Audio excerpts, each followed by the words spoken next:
Si estás viendo esto, ya cometiste el mismo error que ellos. 3 personas.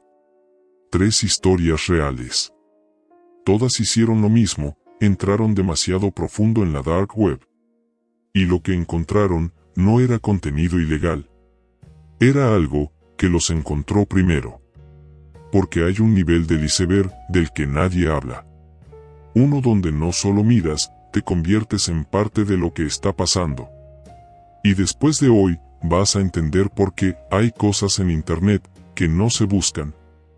Y si te gustan las historias reales más perturbadoras de Internet, suscríbete ahora a Después de Medianoche. Comencemos. El Stream que no debía existir. En 2018, en Zaragoza, España, Izan Verdugo tenía 22 años y una obsesión. No era hacker. No era criminal. Era curioso. De esos que no se quedan con la superficie. Estudiaba ingeniería informática y en sus ratos libres exploraba lugares de Internet que la mayoría evita. Foros raros. Sitios archivados.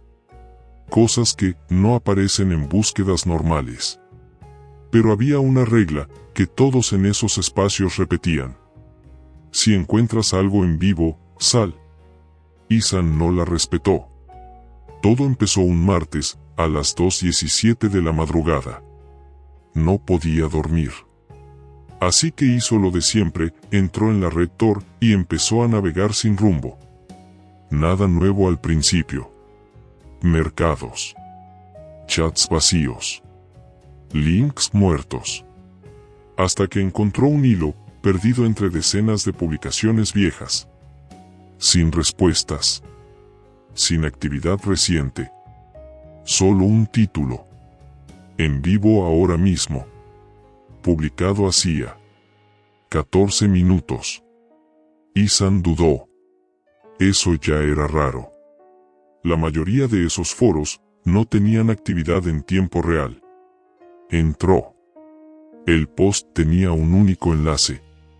Sin descripción. Sin contexto. Solo una línea. Si estás aquí, no interactúes. Izan sonrió.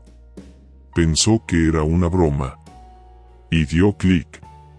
La pantalla cargó lentamente. Negro total. Sin sonido. Sin interfaz. Pasaron 10 segundos. 20. 21. Y entonces apareció la imagen. Una habitación. Pequeña. Paredes manchadas. Una luz tenue colgando del techo. Y en el centro, una silla. Vacía. Pero lo que llamó la atención de Izan no fue eso. Fue el contador. 8.742 viewers. No era un video grabado. Era un stream. En vivo. El chat empezó a moverse. Mensajes cortos. Repetitivos. Comienza. Enciéndelo. Estamos esperando. Izan sintió algo raro. No miedo todavía. Más bien, incomodidad. Como si hubiera entrado a algo que ya estaba ocurriendo antes de que él llegara. Y entonces, alguien entró en la habitación. No se vio de dónde salió. Simplemente, apareció. Se sentó en la silla. Llevaba la cabeza cubierta con algo, como una tela oscura. El chat explotó. Sí. Finalmente. Hazlo. Izan pensó que era un tipo de performance. Algo montado. Pero había algo que no encajaba. Los movimientos. Eran lentos. Pesados. Reales. Pasaron unos segundos. Nada ocurría. Solo esa persona sentada. Inmóvil. Hasta que levantó la cabeza lentamente. Como si supiera que alguien lo estaba mirando. Ethan sintió un escalofrío. No podía ver el rostro, pero tuvo una sensación muy clara. Esa persona no estaba actuando. El stream continuó. Y lo que pasó después, no lo voy a describir. Pero sí te voy a decir esto. No era un show. No era ficción.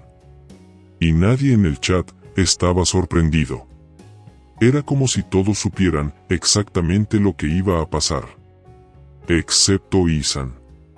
Pasaron minutos. Tal vez 10. Tal vez 20. Ethan no se movía. No cerraba la ventana. No hacía nada. Porque hay algo que nadie te dice sobre ese tipo de cosas. Cuando empiezas a verlas, tu cerebro intenta entenderlas. Y mientras intenta entenderlas, te quedas. El contador empezó a bajar. 8.000, 6.000, 3.000, hasta que quedaron menos de 1.000 personas. Y entonces, todo se detuvo. La persona en la silla dejó de moverse. La luz empezó a parpadear. Y la pantalla se fue a negro. Silencio total. Ethan respiró. Por primera vez desde que había empezado. Pensó que había terminado. Que ya estaba. Que podía cerrar. Pero no lo hizo. Porque apareció un mensaje. En blanco. En el centro de la pantalla. Escrito letra por letra. Como si alguien lo estuviera escribiendo en ese momento. Te quedaste. Ethan frunció el ceño. Pensó que era parte del montaje. Hasta que apareció otra línea. ¿Por qué? Y otra. Cámara encendida. Ethan sintió un golpe en el pecho. Miró su laptop. La luz de la webcam estaba encendida. No recordaba haberla activado. No había dado permisos. No había hecho nada. Pero ahí estaba. Grabando. Intentó cerrar la pestaña. No respondió. Intentó apagar el navegador. Nada. El cursor se movió solo. Lentamente. Hasta el centro de la pantalla. Como si alguien estuviera controlándolo. Y entonces, la imagen volvió. La misma habitación. La misma silla. Pero ahora, vacía. El chat había desaparecido. El contador, también. Solo quedaba la cámara. Apuntando a la silla. Esperando. Y entonces, apareció una última línea. Siguiente turno. Ethan cerró el portátil de golpe. Respirando rápido. Temblando. No durmió esa noche. A la mañana siguiente, intentó convencerse de que no había sido real. Un video manipulado. Algún tipo de malware. Una broma. Pero cuando encendió el computador, había algo nuevo en el escritorio. Un archivo. Que él no había descargado. Nombre. Sesión Ethan, MP4. No lo abrió. No ese día. Ni el siguiente. Pero estaba ahí. Y cada vez que encendía el equipo, el archivo cambiaba de tamaño. Como si algo se estuviera agregando. 2 días después, Ethan tomó una decisión. Lo abrió. El video comenzó en negro. Sin sonido. Durante unos segundos. Hasta que apareció la imagen. Su habitación. Grabada desde su propia webcam. Él, sentado frente al computador. Esa misma noche. Ese mismo momento. Mirando la pantalla. Sin saber que estaba siendo grabado. El video avanzó. Segundo a segundo. Hasta llegar al final del stream. Y entonces, la imagen cambió. La cámara ya no lo enfocaba solo a él. Había algo más detrás, en la oscuridad de su habitación. Algo que no estaba ahí esa noche. El video se detuvo. Ethan nunca volvió a entrar a la dark web. Nunca volvió a abrir ese archivo. Pero desde entonces, hay algo que empezó a notar. Su cámara, a veces, se enciende sola.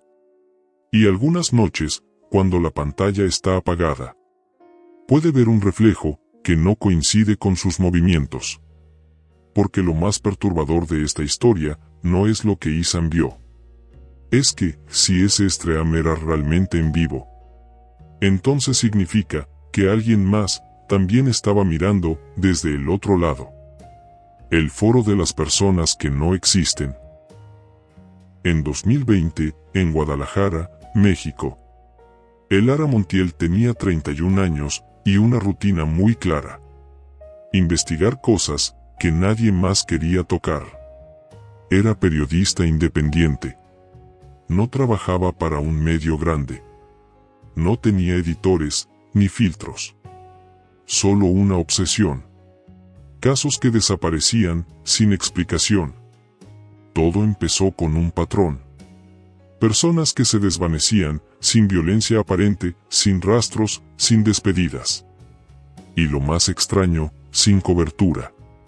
Como si nunca hubieran importado. Elara empezó a recopilar casos. Nombres. Fechas. Ubicaciones. Al principio, no había conexión. Pero después de semanas revisando archivos, notó algo. Un intervalo. La mayoría de esas desapariciones ocurrían dentro de ventanas muy específicas. Como si alguien estuviera siguiendo un calendario. Eso fue lo que la llevó a buscar más profundo. Más allá de bases de datos públicas. Más allá de noticias. Más allá de lo accesible. Una noche recibió un correo. Sin remitente. Sin asunto. Solo un archivo adjunto. Y una línea en el cuerpo. No busques más, aquí ya están. El archivo era un enlace. No abría en un navegador normal. Elara sabía lo que era. La dark web. No era la primera vez que entraba. Pero algo en ese mensaje era distinto. Más directo. Más personal. Aún así, entró. El sitio cargó lentamente. Interfaz oscura. Minimalista. Sin imágenes. Sin anuncios. Solo texto. Parecía un foro. Pero no como los comunes. No había conversaciones casuales. No había bromas. Todo era estructurado. Frío. Los usuarios no tenían nombres. Solo códigos. A17. K09. M44. Y las publicaciones no eran preguntas. Eran registros. Nuevo ingreso. Zona norte. Transferencia validada. Observación completada. Elara sintió un nudo en el estómago. Eso no era un foro. Era un sistema. Empezó a navegar.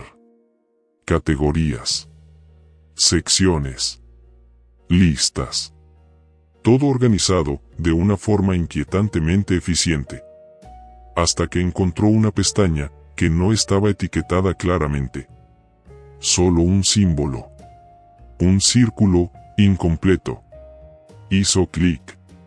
Se abrió un archivo. Una lista. Más de 300 nombres. Cada uno con 3 columnas. Nombre. Ubicación. Estado. Algunos estados eran: pendiente. En proceso. Completado. Elara sintió algo que no había sentido antes. no miedo. Urgencia. Porque muchos de esos nombres no estaban reportados como desaparecidos. Y entonces, vio uno. Un nombre que conocía. Brenda Salazar. Una chica que había entrevistado semanas antes. Estaba viva. Trabajando.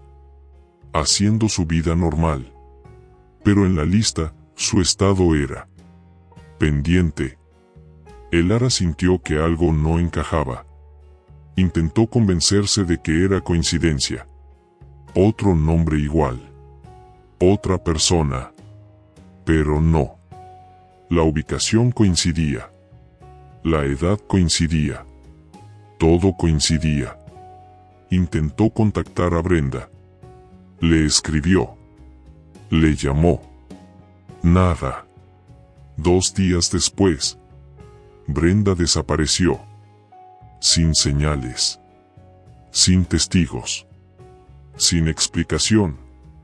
Elara volvió al foro. La lista había cambiado. El nombre de Brenda ahora tenía otro estado. Procesado. Elara dejó de respirar por un segundo. Eso no era coincidencia. Era anticipación. Como si ese sistema no registrara desapariciones, las programara. Decidió ir más profundo. Buscó su propio nombre. Nada. Sintió alivio. Pero duró poco. Porque encontró otra sección. Seguimiento activo. Entró. Era diferente. No eran listas. Eran perfiles. Y algunos no tenían nombre. Solo una etiqueta. Observador. Cada perfil tenía datos. Ubicación aproximada. Horarios. Hábitos. Elara empezó a leer uno. Rutina diaria. Horas frente al computador. Patrones de sueño. Y entonces, algo la hizo detenerse. Ese perfil era el suyo. No había nombre. Pero todo coincidía. Todo. Incluso detalles que nunca había publicado. Como el café que tomaba o la hora exacta en la que apagaba las luces. Elara cerró el portátil. De golpe. El silencio en su departamento se volvió pesado. Esa noche no durmió. A la mañana siguiente intentó racionalizarlo. Tal vez alguien la estaba vigilando. Tal vez alguien había recopilado su información. Pero eso no explicaba algo. El último registro en su perfil era de esa misma noche. Mientras ella estaba conectada. Decía. Consciente. Elara volvió a entrar. El foro seguía activo. Pero ahora había una nueva sección. No estaba antes. Título. Interacción detectada. Entró. Solo había un registro. Una línea. Elara Montiel. Confirmada. La pantalla se quedó en silencio. Y entonces, apareció un mensaje privado. Sin remitente. Solo texto. Ahora sí existes. Elara desconectó internet. Apagó todo. Pasó días sin entrar.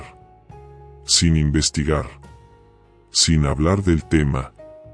Pero algo ya había cambiado. Porque empezó a notar cosas. Llamadas sin número. Correos vacíos. Y lo peor. Personas que la miraban como si la reconocieran sin haberla visto nunca. Una semana después, intentó acceder de nuevo al foro. El enlace ya no funcionaba. Todo había desaparecido. Menos una cosa. En su escritorio, apareció un archivo. Sin nombre. Sin extensión. Lo abrió. Dentro, solo había una lista. Una nueva. Mucho más corta. Con solo 7 nombres. El suyo estaba en la cima. Y el estado aún estaba en blanco. Porque lo más perturbador de esta historia no es que ese foro existiera. Es que si realmente registraba personas antes de desaparecer, entonces la pregunta ya no es quién está detrás, sino cuántas personas ya están en esa lista sin saberlo. El nivel más profundo de la Dark Web. En 2016, en Buenos Aires, Argentina. Narek Salvatierra no buscaba cosas extrañas. Las creaba. Era desarrollador de sistemas. Especializado en algo muy específico. Análisis de comportamiento. No redes sociales. No marketing. Algo más profundo. Patrones humanos. Su trabajo consistía en esto. Tomar grandes volúmenes de datos y predecir decisiones. ¿Qué vas a comprar? ¿Qué vas a ignorar? ¿Qué vas a hacer antes de hacerlo? Pero un día recibió una oferta distinta. No venía de una empresa conocida. No tenía nombre. Solo un correo. Buscamos a alguien que entienda cómo piensa la gente antes de que lo sepa. El salario era absurdo. El acceso, limitado. Y la condición principal. No hacer preguntas. Narek aceptó. El proyecto no tenía nombre. Solo una etiqueta interna. Nivel 7. Al principio, parecía normal. Algoritmos. Bases de datos. Modelos predictivos. Pero había algo diferente. Los datos no venían de fuentes públicas. Eran demasiado precisos. Horarios exactos. Movimientos. Microdecisiones. Como si alguien estuviera viendo a las personas en tiempo real. Narek preguntó. No le respondieron. Así que hizo lo que mejor sabía hacer. Investigar por su cuenta. Descubrió que el sistema no solo analizaba datos. Los cruzaba. Patrones de consumo. Ubicación. Lenguaje. Hábitos digitales. Y con eso, generaba algo inquietante. Predicciones individuales. No probabilidades. No tendencias. Resultados. Esta persona llamará a su madre en 3 horas. Este usuario dejará su trabajo en 12 días. Este individuo tomará una decisión irreversible esta semana. Y lo más perturbador, acertaba. Siempre. Narek empezó a obsesionarse. Porque eso no era estadística. Era anticipación total. Un día, decidió hacer una prueba. Ingresó el perfil de un sujeto aleatorio. Esperó. El sistema generó una predicción. Algo simple. Saldrá de su casa en 18 minutos. Narek miró el reloj. Esperó. A los 18 minutos, el sistema marcó. Confirmado. No tenía forma de saberlo. Y aún así, lo sabía.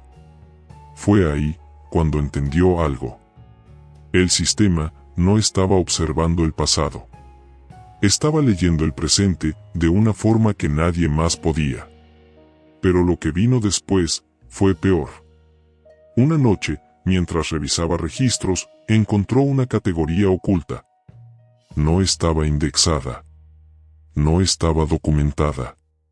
Solo aparecía con un acceso interno. Nombre. Entidades externas. Narek dudó. Pero entró. La pantalla cambió. No había datos normales. No había nombres. Solo perfiles, sin identidad. Sin historial. Sin origen. Pero con actividad. Interacciones registradas. Movimientos. Influencia. Como si existieran dentro del sistema, pero no en el mundo real. Narek sintió algo que nunca había sentido antes. Confusión real. Porque esos perfiles no deberían existir. Y aún así, estaban ahí. Decidió analizar uno. No tenía nombre. Solo un código. El sistema mostraba algo extraño. Interacción con sujeto, 5 personas. Resultado, decisiones alteradas. Estado, activo. Narek revisó los sujetos. Personas reales. Y todas habían tomado decisiones inexplicables. Cambios de vida abruptos. Acciones fuera de carácter. Errores, sin lógica. Como si alguien hubiera intervenido. Narek empezó a unir piezas. Y llegó a una conclusión que no tenía sentido. El sistema no solo predecía comportamiento. También detectaba influencias invisibles. Cosas que afectaban decisiones sin ser visibles. Y esas entidades eran registradas como si fueran usuarios. Pero sin cuerpo. Sin identidad. Solo presencia. Narek decidió salir del proyecto.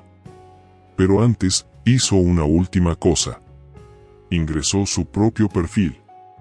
Quería ver qué decía el sistema sobre él. Esperó. La pantalla cargó. Pero no apareció un perfil. Apareció un mensaje. Frío. Directo. Registro inválido. Narek frunció el ceño. Intentó de nuevo. Mismo resultado. Hasta que apareció otra línea. Entidad ya reemplazada. El corazón se le detuvo un segundo. No entendía. ¿Qué significaba eso? Intentó acceder a más datos. Pero el sistema se cerró. Esa misma noche, renunció. Nunca volvió. Nunca habló del proyecto. Hasta que, 2 semanas después, desapareció. Sin rastros. Sin registros. Sin existencia oficial.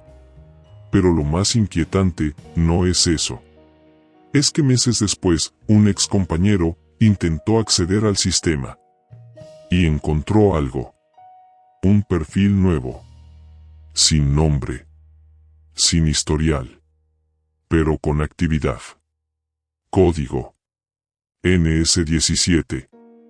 Estado. Activo. Y en la sección de interacciones aparecían registros recientes. Decisiones influenciadas. Cambios de comportamiento. Patrones alterados. Como si Narek nunca hubiera salido del sistema. Porque lo más perturbador del iceberg de la Dark Web no es lo ilegal ni lo oculto.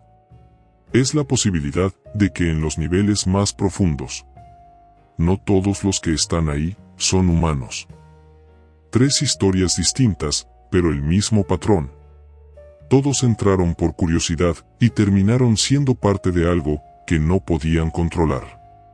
Porque el verdadero problema de la Dark Web no es lo que ves, es lo que empieza a saber que existes. Ahora dime, ¿hasta qué nivel del iceberg bajarías tú? Comenta, no bajaré más. Y suscríbete a Después de Medianoche, porque el próximo caso, puede que no lo encuentres tú. Puede que ya te haya encontrado.